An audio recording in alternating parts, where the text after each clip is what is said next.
Well, you guys, it's taken almost 2 weeks since we got snow, but the chickens are finally getting comfortable actually coming outside during the day. They have been staying holed up in their coop and they are finally actually coming out. Right, girls? Happy Halloween, Buffalo. What's your costume? Hey, Ginger or Chipotle? I don't really know which one you are.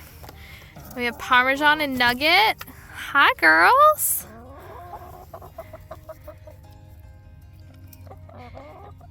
Hi. They really don't like the snow, so I have been shoveling out. This half is still all deeper, so maybe I'll have to go in and shovel some of that out too. Oh, there's the other one. And we have both Ginger and Chipotle outside. Yes, I know. The other one not out as teriyaki. Oh, there she is. All my girls out. Happy Halloween, girls. Happy Halloween. Are you a banshee? I think you might be a banshee this year. Suits you, Buffalo. Are you guys finally getting ready or used to some colder weather? Hey? You finally getting used to it? You guys are 24 weeks old today and still no eggs. Bunch of freeloaders. Hey, but maybe after today, you guys are getting outside, getting some fresh air. We'll have to see.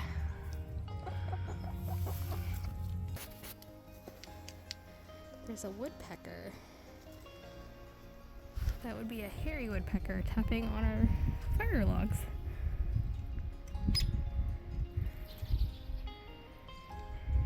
Hello there. I guess it's time to put out our suet for you. Alright, now that I'm done being distracted by the woodpecker, if you guys saw last week's video, it was the chickens experiencing their first snowfall. I know a lot of people who saw it are first time viewers of this channel, so hi, my name is Shayna and I live way far north in northern Saskatchewan, Canada. We're almost at the Northwest Territory border. That's how far north we are on Lake Athabasca. And so we get winter early. We're zone 1A for gardeners. And that means it gets cold. We've had temperatures as cold as minus 50 degrees Celsius, air temperature, that's not including wind chill. So it can get really, really cold. And so you guys would have seen in the last video that we got the coop outfitted for winter. We got their heated water in there. The coop is insulated.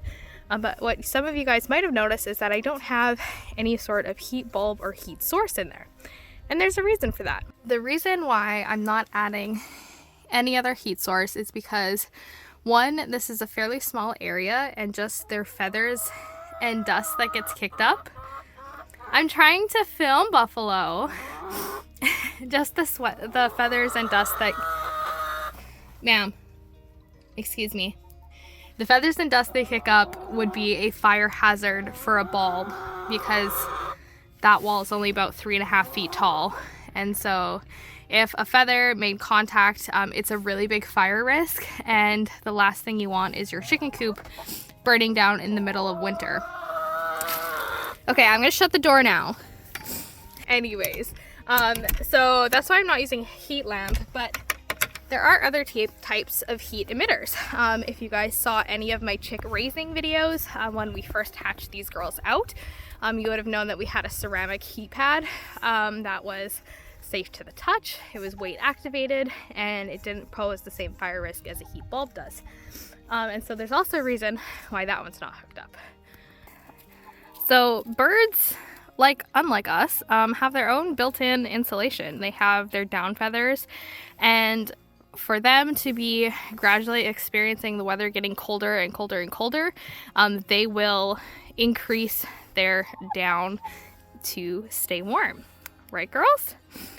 And so the biggest reason why I'm not giving them some other kind of heat source is because you can create a reliance on it. And so because we are so far remote, we had cell towers go down after a snowstorm for 21 hours.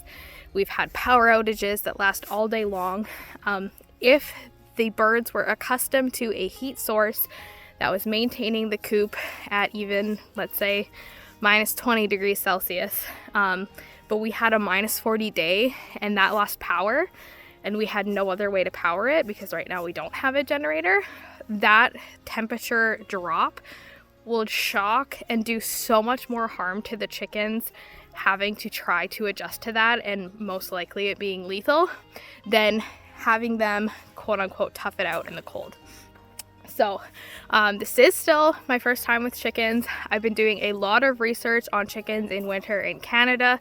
There is not as much information about heat sources and coop styles in places that get as cold as I get. So I've seen a lot of information for northern states and for Ontario, and that's super helpful because we do reach those temperatures, but I'm not finding a lot of information for when it gets colder than like minus 20, minus 30 degrees Celsius, which we definitely hit. So, you know, I am still looking for more information. If you guys keep chickens in weather that actually gets as cold as us, you have hands-on experience with it, feel free to drop your advice in the comment section below. I'd love to learn.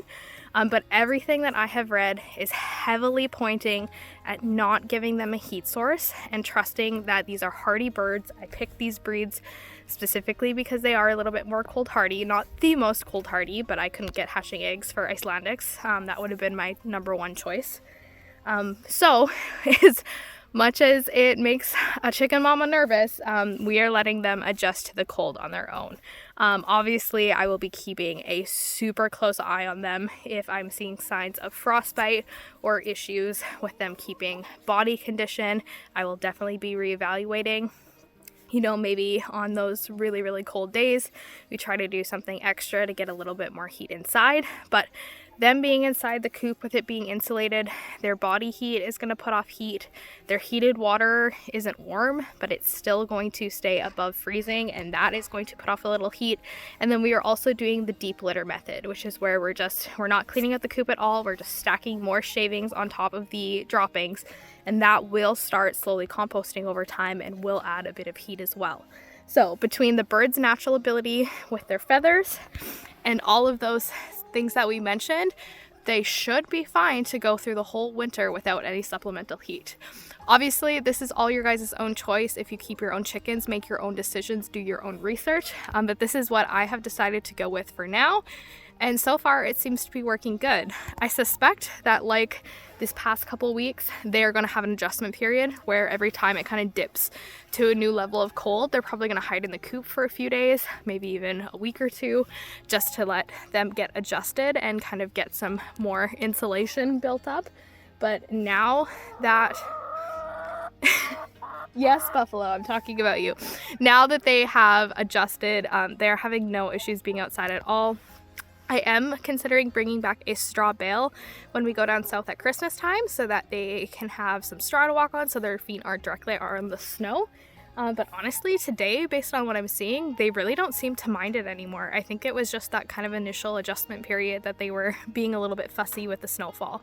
So I know they don't like to walk through thick snow, and I know that they prefer to have something down where they can. You can see I put a little bit of shavings to try to encourage them to come out.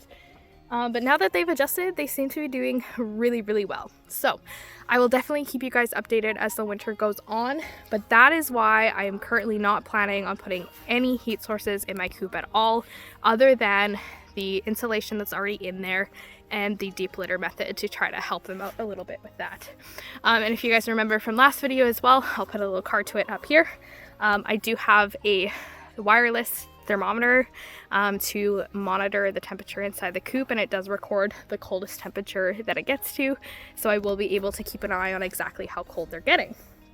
So with that being said, I'm going to end this video today with some cute chicken footage because it's Halloween and that's what I want to see, and so I'm sure a bunch of you guys will enjoy it as well. So we are going to end off with just some fun outside winter chicken antics. But thank you guys so much for watching. If you haven't already, be sure to subscribe to the channel so you don't miss any future videos. And if you don't know, all of my chicken videos are on a playlist, and so I will put a link to it in the description below if you've missed any of my past chicken videos, including the chicks hatching, naming them, and their entire growing up process. So with that, I hope you guys have a great Halloween, and we'll see you guys in the next video.